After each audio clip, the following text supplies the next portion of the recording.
Pemirsa, pemerintah berencana melarang platform TikTok untuk menjalankan e-commerce bersamaan dengan media sosial. Ya, larangan ini untuk mencegah monopoli perdagangan dan melindungi pedagang UMKM. Suka ya langsung aja. Kemajuan teknologi memudahkan penggunanya. Dunia pun serasa dalam genggaman. Perlahan platform media sosial melebarkan sayapnya dan memfasilitasi transaksi jual beli dalam satu aplikasi. Salah satunya TikTok. Sebagai salah satu media sosial, TikTok merambah dunia e-commerce. Pedagang pun dibuat kewalahan. Pemerintah melalui Kementerian Perdagangan berencana melarang TikTok untuk menjalankan bisnis media sosial bersamaan dengan e-commerce. Seperti itu Kakak Kapsa, mangga sayang. Pasalnya, praktik penggabungan bisnis ini berpeluang menciptakan monopoli perdagangan. Pedagang UMKM pun akan semakin kesulitan untuk bersaing, lantaran harga yang ditawarkan di e-commerce jauh di bawah harga pasar. Inilah, India pun berani menolak TikTok misalnya, kenapa kita enggak?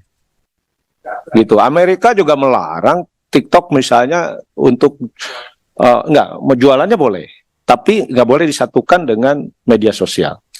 Nah di kita media sosial dia juga jualan.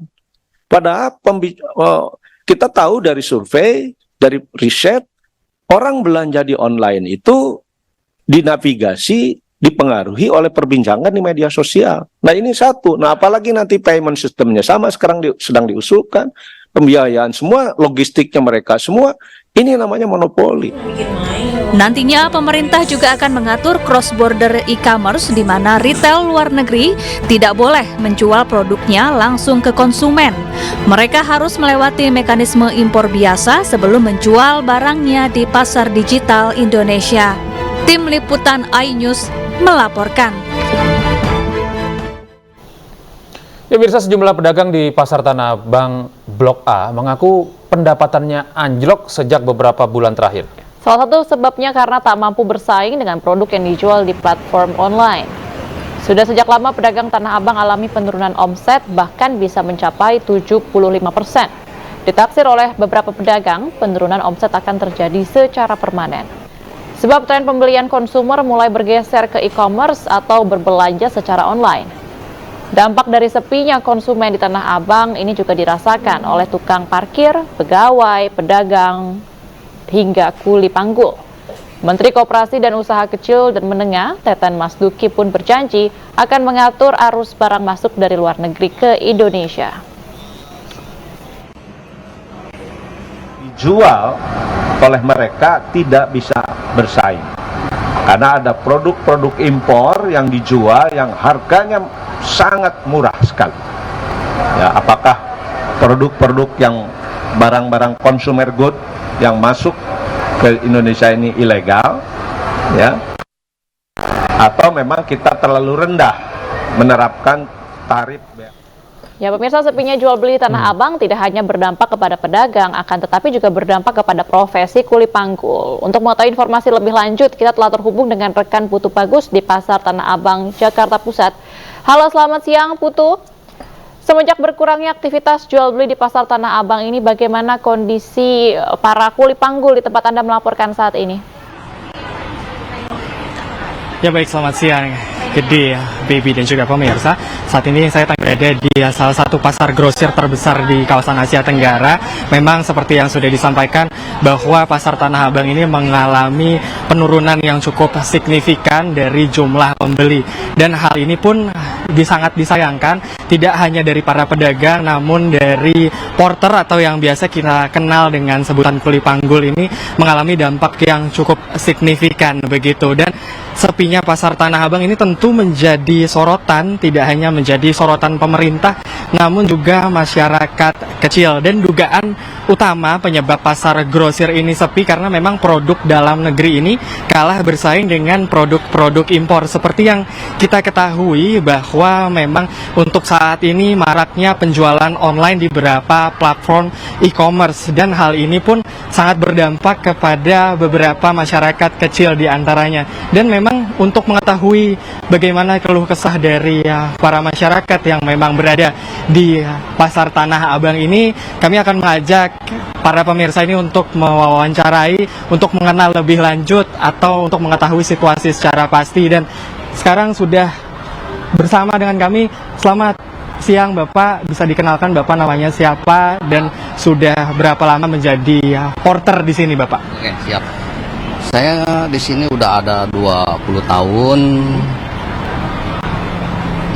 Maksudnya lamanya 20 tahun. Bapak sudah 20 tahun. Sebelumnya Bapak atas nama siapa ini? Bapak Teddy. Bapak Teddy 20 tahun kan melihat untuk saat ini omset dari penjualan di Pasar Tanah Abang ini menurun. Bapak sebagai porter apakah merasakan dampak yang cukup signifikan dari hal ini atau peristiwa ini Bapak? Oh iya, merasakan banget. Masalahnya pengunjungnya kurang, udah gitu ada online juga, jadi menurun banget penghasilannya gitu. Bisa dijelaskan Bapak untuk di bulan-bulan sebelumnya atau mungkin di tahun lalu itu omset atau pendapatan Bapak untuk mengangkat barang-barang ini ke kios-kios itu kisaran berapa Bapak sehari? Kalau dari luar dari jalan mobil ke dalam toko ya sekitar 15.000 gitu ya penghasilannya. Kalau sebelumnya juga mungkin ada di angka sampai 500.000 sampai 1 juta nggak untuk sehari dulu? Oh ya, kalau dulu iya memang. Kalau dulu sebelum ada corona sama online, dulu tuh bisa mencapai 1 juta lebih gitu. Ramainya. Kalau sekarang kan sepi. Kalau sekarang kira-kira berapa Pak per hari? Kalau dulu kan 500.000 sampai 1 juta. Kalau sekarang ini terlebih di penurunan yang dirasakan ini berapa Pak kira-kira kisarannya? Kalau sekarang ini memang turun jauh ya omset dari panggulan barang itu. Sekarang mah penghasilan kurang banget. Jadi dulu mah ya rame, sekarang mah saling 100.000 ya gitu. Ini sedikit terakhir Bapak, harapannya apa? Kemarin kan juga sudah kedatangan ya dari Menteri Koperasi dan UKM Bapak Teten Mas Duki. Sudah meninjau pasar ini untuk melihat bagaimana pedagang dan porter-porter di sini.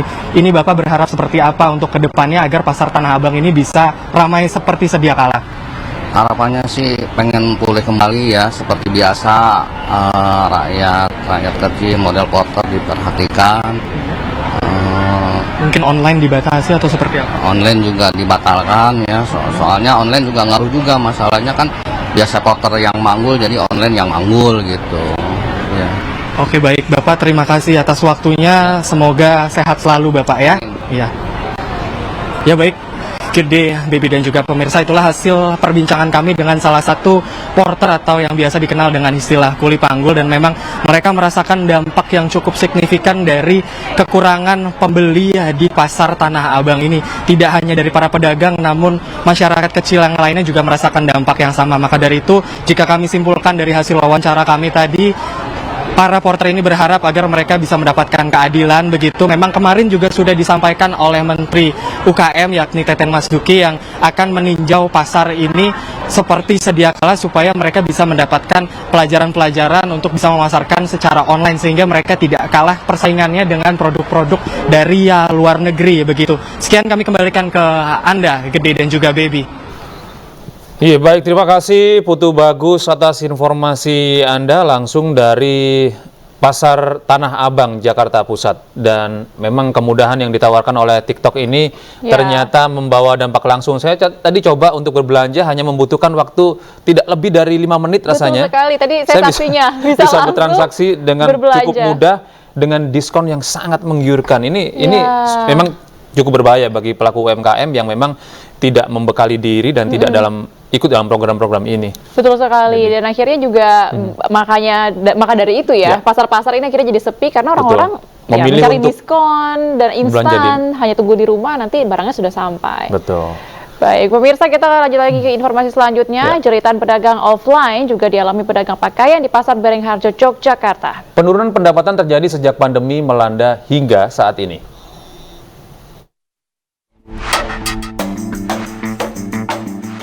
Kondisi ekonomi pedagang pakaian di Pasar Beringharjo, Yogyakarta hingga kini masih belum pulih.